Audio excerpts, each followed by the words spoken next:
Kita mulai materi hari ini tentang energi panas dan temperatur. Di mana di sini kami sebagai dosen mengharapkan setelah mempelajari materi tentang energi panas dan temperatur, mahasiswa dapat mengidentifikasi dan mengetahui perbedaan antara energi panas, energi termal, panas, dan suhu itu sendiri. Kemudian kami mengharapkan mahasiswa dapat mengidentifikasi 3 cara panas dalam merambat atau eh, apa ya, mekanisme konduktivitas panas itu ada apa saja gitu dan bagaimana bagaimana sih proses konduktivitas itu berlangsung. Kemudian dan selanjutnya, mahasiswa dapat membandingkan perbedaan konduktor dan isolator. Apa yang membedakan konduktor dan isolator? Apa sih itu konduktor dan isolator? Akan kita bahas pada slide berikutnya. Kemudian yang terakhir, mahasiswa dapat membandingkan skala Celcius dan Fahrenheit. Kita langsung masuk ke materi. Apa sih itu energi panas? Energi panas ini adalah total energi pada suatu sistem disebabkan oleh suhu sistem tersebut. Nah, untuk melihat energi panas, kita bisa lihat nih di gambar di sini, di dalam slide. Menurut kalian, informasi apa saja sih yang dapat diperoleh dari gambar ini? Suhu tubuh. Suhu tubuh. Kemudian? Suhu ruangan. Suhu ruangan, iya. Ketika suhu tubuh dan suhu ruangan ini kita jumlahkan, kita totalkan energinya atau suhunya, maka ini yang dinamakan dengan energi panas. Ya, energi panas ini kan merupakan energi total dalam suatu sistem ruangan yang kita lihat pada gambar di slide ini. Nah, lalu bagaimana sih cara mengambil informasi citra di slide ini? Menurut kalian cara mengambil informasinya dengan menggunakan apa?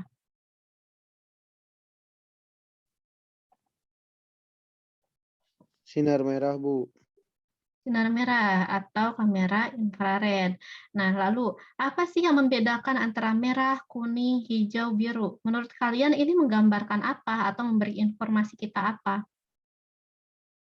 Kalau yang biru itu dingin, bukan nggak salah. Suhunya lebih rendah, Iya, kemudian kalau yang merah? suhunya lebih tinggi. Iya, oke. Berarti kalian sudah paham ya bagaimana cara membaca informasi atau memperoleh informasi dari gambar citra panas di gambar ini ya. Kita lanjut selanjutnya. Lalu kalau tadi kan kita bahas tentang energi panasnya. Nah, sekarang panasnya itu sendiri sih apa? Panas ini merupakan energi yang ditransfer dari satu benda ke benda lain karena adanya perbedaan temperatur. Nah, energi panas hanyalah energi yang dihasilkan dari gerakan partikel kecil yang dikenal sebagai atom, molekul, ion, atau mikroorganisme dalam gas, cairan, dan bahkan benda padat. Nah, maksudnya bagaimana? Kan kalau misalnya seluruh benda yang ada di dunia ini atau yang ada di bumi ini terbentuk atau tersusun dari susunan atom, molekul, dan ion. Nah, di mana energi panas ini merupakan energi yang dapat menggerakkan si atom, molekul, dan ion yang penyusun dari suatu bahan. Ketika energi panasnya semakin tinggi, maka pergerakan atom dari suatu bahan itu akan semakin cepat, atau vibrasinya, getarannya ini akan semakin cepat, getaran molekulnya. Nah, berbeda ketika temperaturnya rendah. Ketika temperaturnya relatif rendah, maka pergerakan atom, molekul, dan ionnya ini akan relatif lambat atau tidak secepat ketika molekul tersebut diberikan energi panas yang sangat tinggi. Nah, kita lihat di sini ada sebuah gambar di slide ini. Untuk gambar yang pertama, ini misalnya dalam suatu kolam misalnya, yang satu suhu airnya itu temperaturnya tinggi, dan yang satu lagi temperaturnya rendah. Nah, ketika digabungkan, maka akan terjadi perpindahan panas. Panas ini akan berpindah dari yang suhunya tinggi ke suhu yang rendah. Nah, maka si atom-atom yang terdapat pada ruangan temperatur tinggi ini akan menumpuk atom yang ada pada bagian yang suhunya rendah. Nah, sehingga Karena adanya vibrasi atau tumbukan antar atom yang asalnya tadinya cepat, kemudian menumpuk atom yang lambat, si atom yang pergerakannya lambat ini akan menjadi semakin cepat. Hingga sampai pada akhirnya seluruh kondisi alam ini pasti akan mencapai berusaha untuk mencapai keadaan setimbangnya. Begitupun dengan suhu. Ketika terjadi perbedaan suhu, maka secara natural atau secara alamiahnya sistem tersebut pasti akan berusaha mencapai kesetimbangan suhunya. Nah, ketika sudah mencapai kesetimbangan suhu, maka ya sudah tidak ada perubahan lagi sama sekali, atau dinamakan thermal equilibrium. Nah, itu namanya kesetimbangan suhu. Perbedaan suhu ini ya tentu saja membuat energi berpindah. Nah, di sini kita dapat tahu kalau misalnya panas ini tidak dapat kita ciptakan atau tidak dapat dimusnahkan karena berdasarkan hukum kekekalan energi itu sendiri ya. Berdasarkan hukum kekekalan energi, kalau energi itu tidak dapat diciptakan atau dimusnahkan tapi hanya dapat dirubah bentuknya atau ditransferkan. Seperti itu ya. Kita lihat selanjutnya mekanisme perpindahan kalor. Di sini akan kita bahas mengenai mekanisme perpindahan kalor itu ada 3 macam. Ada konveksi, ada radiasi, dan ada konduksi. Lalu apa yang membedakan perpindahan kalor ini? Ada yang sudah paham belum? Atau ada yang sudah baca-baca atau sudah tahu mekanisme apa yang membedakan perpindahan kalor ketiga macam kalor ini dari antara konveksi, radiasi, dan konduksi? Ada yang bisa ceritakan? Alat bantunya, Bu. Alat bantu maksudnya bagaimana? Ada, kalau radiasi kan Bu langsung dari sumber panasnya. Kalau konduksi itu ada alat bantu penghantarnya. Oke, bagus Delaisa. Nah, kita bisa lihat di sini di gambar ya. Ini adalah sebuah contoh misalnya pemanasan air menggunakan tabung reaksi dalam sebuah percobaan kimia misalnya ya. Nah, di sini dalam satu kegiatan atau satu proses pemanasan saja, ini bisa terjadi berbagai macam perpindahan kalor, tidak hanya satu macam saja, tapi bisa bahkan mencakup ketiganya. Nah, di sini kita lihat perpindahan kalor secara radiasi itu terjadi antara api dengan bendanya, dengan tabung reaksinya. Sedangkan untuk konveksi terjadi antara tabung reaksi dengan fluidanya, dengan air. Nah, kemudian konduksi perpindahan panasnya dari si tabung reaksi ke tiang penyangganya. Nah, kita bisa lihat perbedaan antara perpindahan kalor, mekanisme perpindahan kalor ya dari satu kejadian saja. Akan kita bahas satu persatu pada slide selanjutnya. Untuk konduksi panas itu sendiri, konduksi panas adalah perpindahan energi panas melalui materi dari daerah bersuhu tinggi ke suhu rendah. Kata kunci dari perpindahan konduksi ini harus melalui materi atau harus kontak langsung, harus terjadi kontak langsung. Nah, jadi perpindahan tersebut bertujuan untuk menyamakan perbedaan suhu. Maksudnya apa? Untuk mencapai kesetimbangan suhu, supaya suhunya ini tidak terjadi perbedaan atau sama rata semua suhunya. Gitu. Contohnya bisa dilihat pada gambar di bawah ini. Misalnya kita lihat di sini ada sebuah logam, di mana notabene logam ini merupakan konduktor yang sangat baik, gitu ya. Jadi dia dapat menghantarkan panas dengan sangat baik sekali. Nah, kemudian pada salah satu ujungnya, pada ujung yang kiri kita coba dipanaskan. Nah, ketika dipanaskan, maka ini pasti akan mengganggu kesetimbangan atomik yang ada di dalam logam.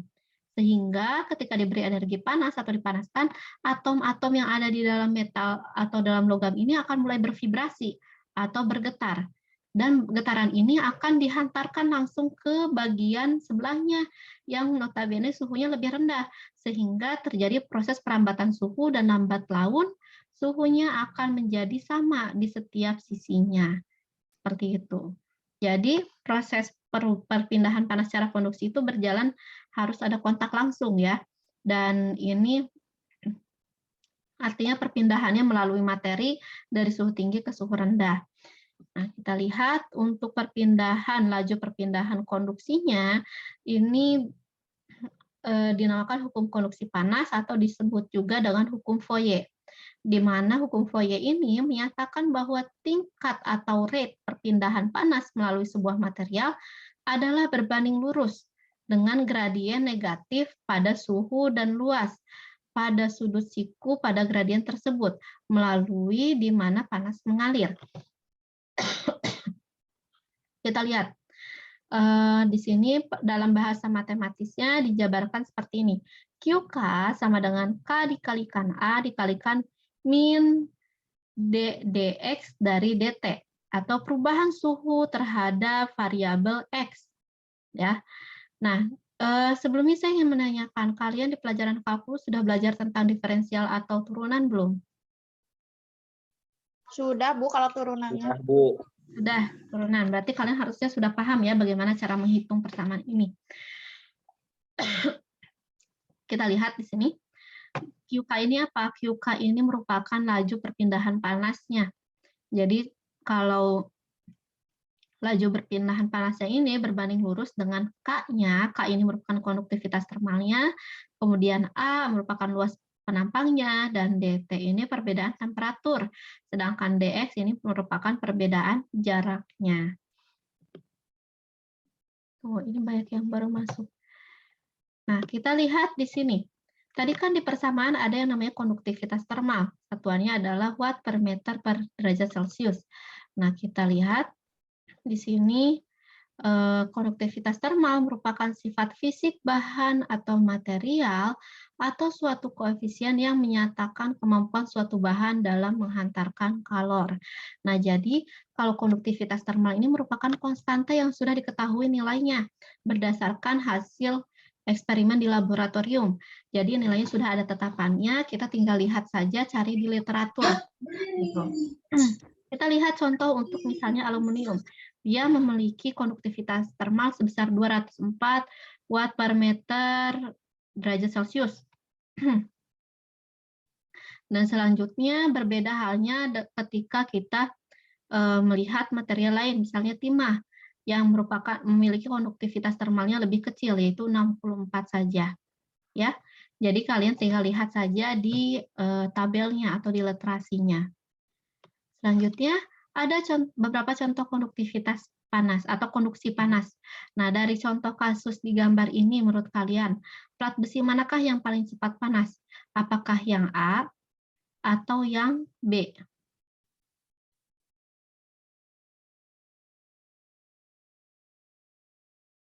Ada yang bisa jawab? Yang A, Bu. Kenapa yang A? Lebih tipis, Bu, dibanding yang B. Oke, lebih tipis dari yang B, betul. Nah, penjelasan ini bisa kita lihat dari persamaan hukum konduktivitas panas yang tadi ya. Kita lihat nih, di sini. Kalau perbedaan jaraknya lebih kecil, maka laju perpindahan panasnya akan lebih cepat, ya, karena berbanding terbalik, ya. Seperti itu, maka jawabannya adalah yang A. Kemudian selanjutnya, manakah ujung batang besi yang lebih cepat panas? Yang A apakah yang atau yang B? Yang A juga, Bu. Kenapa? Lebih pendek, jadi lebih cepat. Pendek. Iya, lebih pendek daripada yang B. Selanjutnya, manakah perpindahan panas yang paling cepat panas? Yang paling cepat panas yang gambar 1 atau gambar 2? Yang gambar 2. Kenapa gambar 2? Bentar, Bu.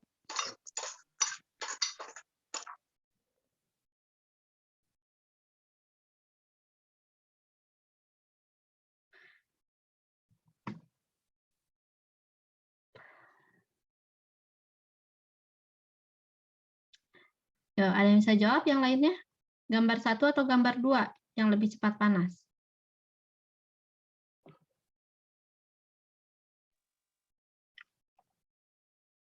Gambar 2, Bu.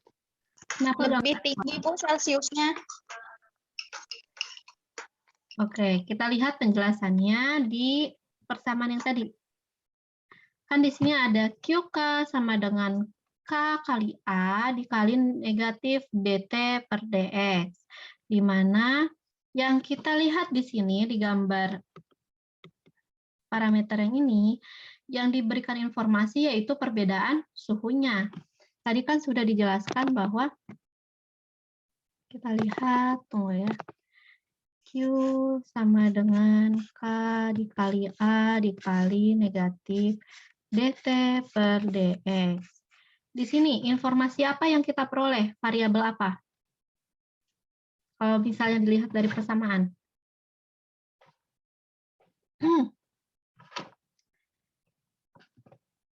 A-nya apa diketahui A-nya? Suhunya, Bu. Iya, suhunya. Di sini yang diperlihatkan adalah perbedaan suhunya atau dt-nya. Ya, kalau kita lihat perhubungan antara dt dengan QK itu apa?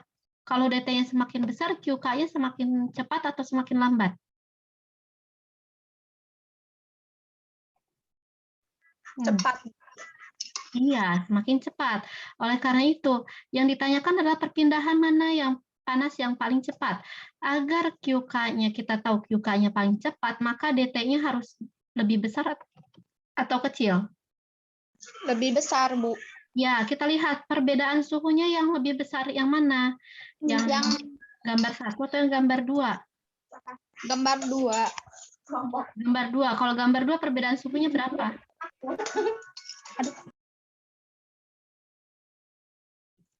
Perbedaan suhunya berapa yang gambar 2? Coba. 50. 150.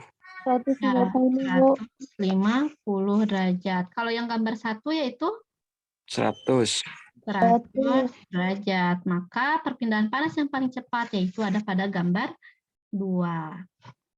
Oke, selanjutnya. Sampai sini dapat dipahami atau ada yang mau tanyakan? Paham, Bu. Nggak ada? Kalau nggak ada, kita lanjut ya. Kita lanjut ke hukum konveksi. Tuh. Ini harusnya dihapus dulu.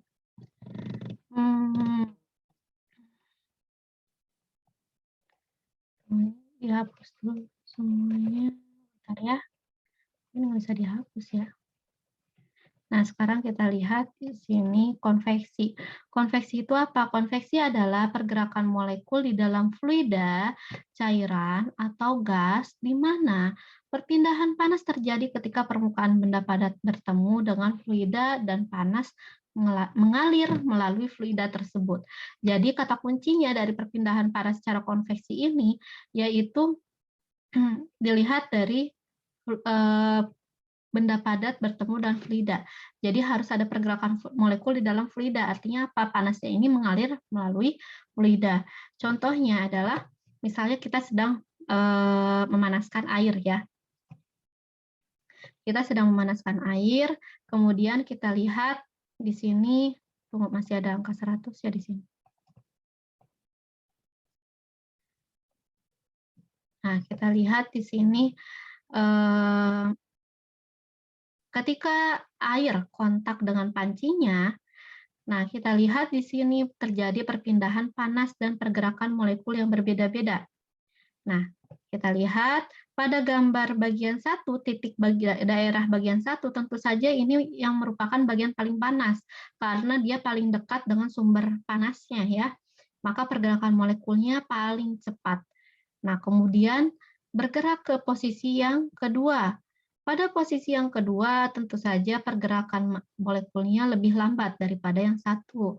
Begitu selanjutnya berpindah ke posisi yang ketiga, molekulnya bergeraknya lebih lambat lagi. Dan 4, kita lihat ke posisi yang 4, molekulnya bergerak paling lambat di antara posisi yang lainnya, karena suhunya paling rendah ya. Nah, selanjutnya, untuk laju perpindahan konveksi dirumuskan melalui hukum pendinginan Newton atau Newton's Law of Cooling yang dinyatakan dengan persamaan QC sama dengan HC dikalikan A dikalikan TW min TS. Di mana QC ini sama dengan laju perpindahan panas atau kilojoule per detik.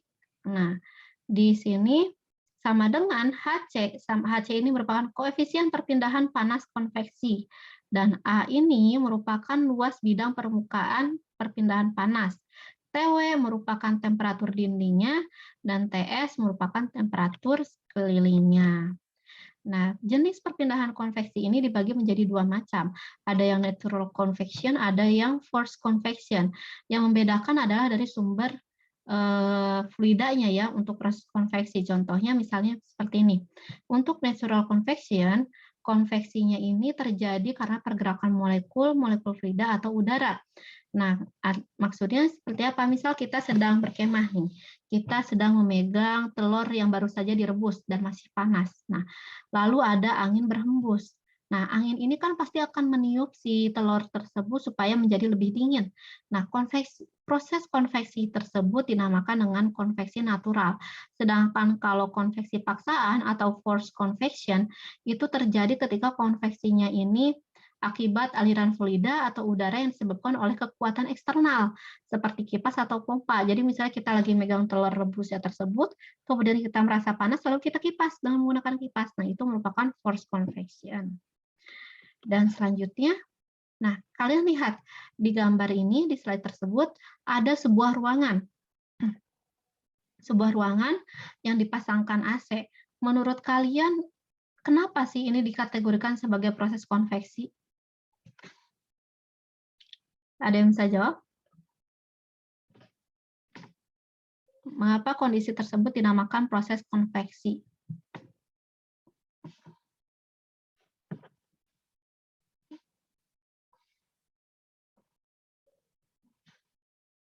Ada yang bisa jawab nggak? Halo? Ini masih pada menyimak semua? Menyimak. Masih, Ya, Bu. silakan. Ada yang bisa jawab nggak? Kenapa kasus di bawah ini dikategorikan sebagai konveksi? Bu, itu teh apa, Bu, gambarnya? Ini tuh ada misalnya sebuah ruangan ya. Kemudian Ya. di sini tuh dipasang AC. Dipasang AC. Ya.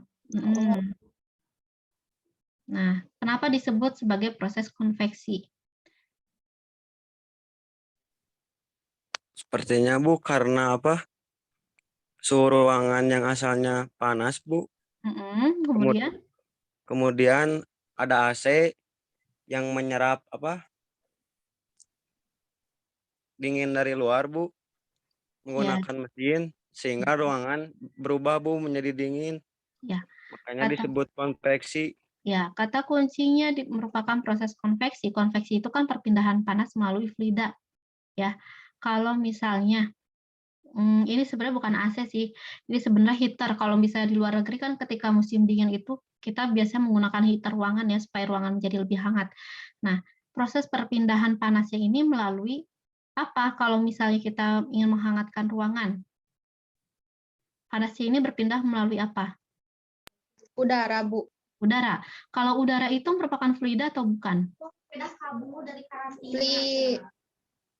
Fluida. Udara itu fluida atau bukan? Fluida, Bu. Fluida, iya. Nah, di sini karena perpindahan melalui fluida, maka ini dinamakan proses konveksi. Selanjutnya yang ingin saya tanyakan, apakah ini termasuk konveksi natural atau yang dipaksakan?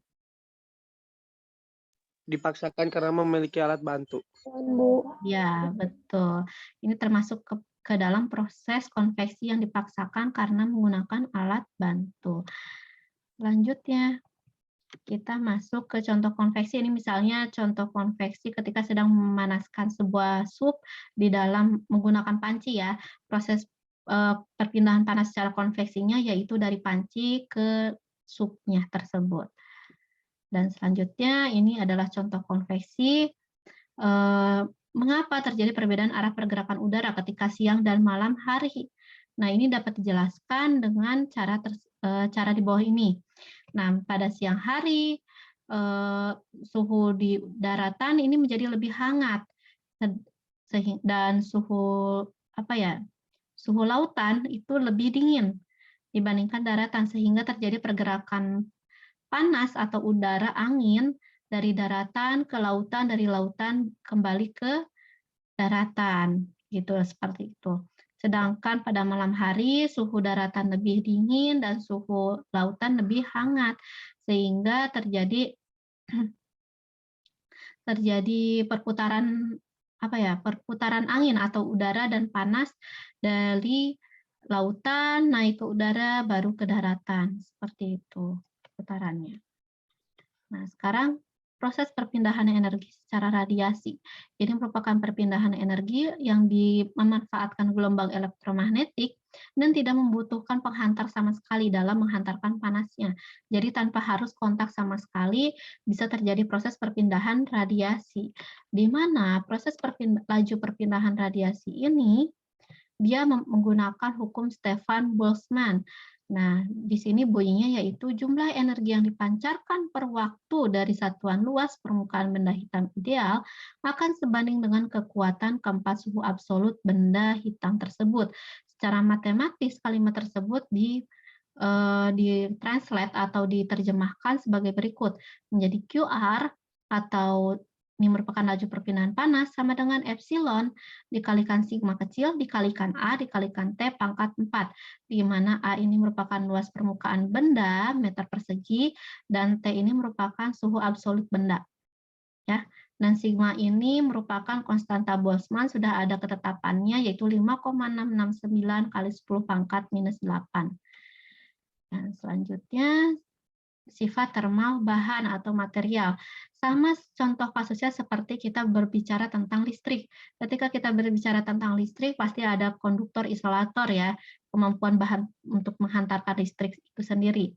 Nah, sama seperti listrik tersebut dalam dunia panas atau termal, ini juga sifat bahan dibagi menjadi konduktor dan induktor. Untuk konduktor itu sendiri merupakan bahan yang mampu menghantarkan panas sangat baik, sedangkan induktor merupakan bahan yang tidak dapat menghantar panas sama sekali atau kurang bisa menghantarkan panas. Dan ini merupakan contoh konduktor, di mana sebuah panci sedang menghangatkan air. Nah, yang menjadi konduktor dalam contoh kasus ini yaitu merupakan pancinya karena dapat menghantarkan panas dengan sangat baik. Dan selanjutnya contoh aplikasi induktor. Induktor ini bukan tidak berfungsi sama sekali, justru dia bisa memiliki fungsi yang sangat baik ketika kita ingin misalnya memegang panci yang panas, tentu saja kita pegangannya terbuat dari induktor seperti itu. Karena induktor ini kan merupakan material yang kurang baik dalam menghantarkan panas. Dan pada umumnya si induktor ini berfungsi sebagai pengaman seperti itu. Lalu ada yang dinamakan suhu. Apa sih itu suhu? Suhu adalah derajat panas atau dinginnya suatu benda atau sistem atau suatu sistem ya, di mana suhu ini merupakan ukuran yang menjelaskan bagaimana benda didefinisikan panas atau dingin. Nah, suhu diukur dengan skala yang berbeda-beda, misalnya Celsius dan Fahrenheit. Oke, nah kita lihat contoh kasus di bawah ini. Dari sudut pandang fisika tentang panas terkait gambar di bawah ini, misal untuk gambar yang pertama, adakah ada yang bisa menyebutkan tidak perpindahan panas itu terjadi dari mana ke mana saja? Ya. Dan ada berapa macam perpindahan panas? Ada yang bisa menyebutkan? Ada yang bisa menyebutkan atau tidak? Ya. Dari di tangan itu, Bu. Tangan manusia. Dari tangan manusia ke apa? Itu kan? Salju, ini salju. Ke saljunya, Bu. Ya, oke. Itu proses perpindahannya secara apa? Konduksi, konveksi, atau radiasi? Radiasi, Bu. Radiasi. Dari tangan ke es? Konduksi karena tidak melalui perantara. Iya, karena tidak menggunakan perantara atau dia kontak langsung ya dari es dengan tangannya. Kemudian apakah dia terjadi perpindahan secara konveksi atau radiasi?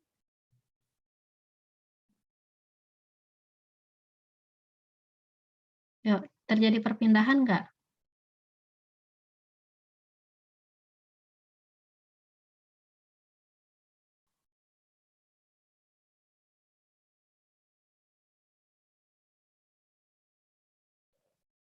Halo. Ada yang bisa jawab nggak? Halo. Halo, Bu. Terjadi, Bu. Yang asalnya dingin menjadi suhu normal gitu Bu. Dari mana ke mana? Dari dingin ke panas Bu. Itu proses perpindahannya secara apa? Konveksi, konduksi, atau radiasi? Konduksi Bu. Konduksi. Dari mana ke mana kalau konduksi itu?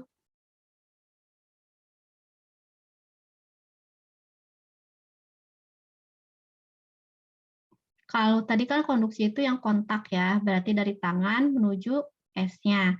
Sekarang kalau radiasi itu perpindahan panasnya harus kontak atau tidak? Tidak, Bu. Ya. Oke, kalau tidak berarti apakah terjadi perpindahan panas secara radiasi pada kasus ini? Tidak ada. Tidak ada? Berarti es ini pure mencair hanya karena dipegang oleh tangan manusia?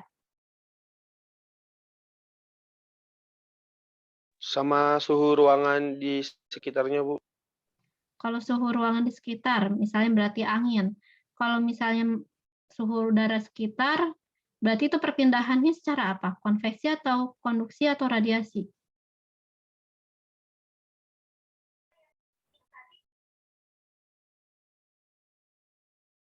Ayo. Ini masih pada belum paham materinya.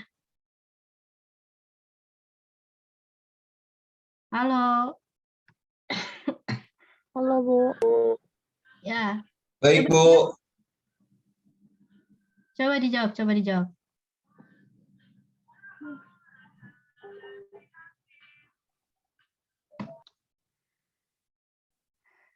Nggak ada yang menjawab ini satupun? Kalau nggak ada yang menjawab satupun, ya udah ini di PR-kan. Silakan kerjakan untuk gambar 1, 2, 3, 4, 5.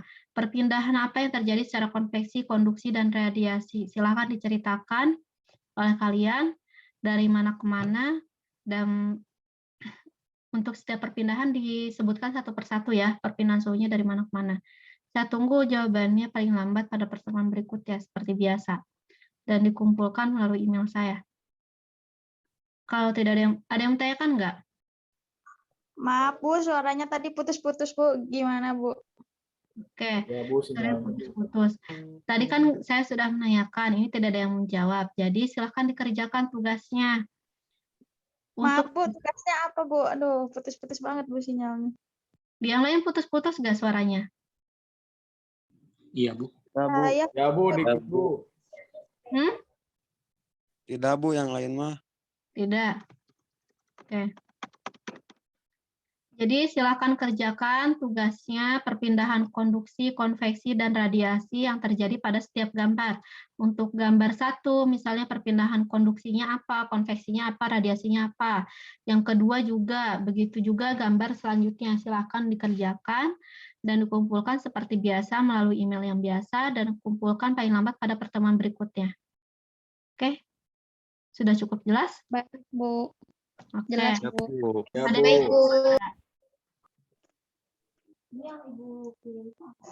Ada yang tanyakan nggak? Tidak, ada. Bu. Sudah jelas, Bu. Ada yang tanyakan? Jelas, kayaknya, Bu. Saya tutup perkuliahan hari ini. Jangan lupa dibaca lagi ya. Kalau belum paham materi yang hari ini, silahkan tanyakan pada saya pada pertemuan berikutnya, ya. Supaya baik, nanti Bu. kalian bisa lebih paham. Saya tutup perkuliahan hari ini. Wassalamualaikum warahmatullahi wabarakatuh. Waalaikumsalam. Terima kasih, Bu. Terima kasih, Bu. Terima kasih, Bu. Sama-sama. Terima kasih, Bu. Sama-sama. Tuh, lupa, datang.